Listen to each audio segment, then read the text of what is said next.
Сайн байцгаана уу? NRCC компани ахлах судлаач соёл маань та бүхэнд манай компани зүгээс хэрэглэгчийн итгэлийн судалгааныхаа 25 оны 1-р үлрэлийн үр дүнг танилцуулаад явж байна.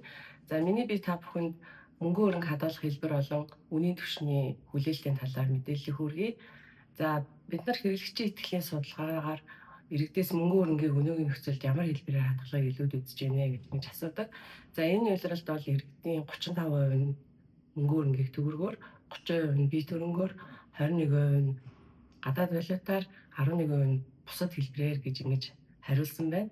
За өмнөх оны мөн үетэй харьцуулахад төгрөгөөр мөнгөн хөрөнгө хадгалнаа гэж хариулсан иргэдийн хувьд бол 5 пунктээр буурсан бол бие төрөнгөөр хадгалнаа гэж хариулсан иргэдийн хувьд бол 4 пунктээр өссөн байна.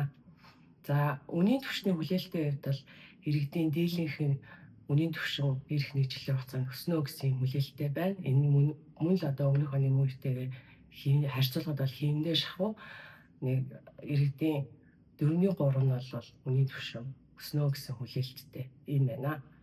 За үнийн түвшний хүлээлтээс бид нар бас үнийн одоо хүлээж буй инфляцийг хэмждэг байгаа. За тэгэхээр иргэд ирэх нийтлэлийн хугацаанд үнийн түвшин бол 10% байна гэсэн хүлээлттэй байна. Энэ нь өмнөх оны мөн үетэй харьцуулахад 0.5 пунктээр буурсан байна. Ерөнхийдөө бол тогтвортой байхаар байна.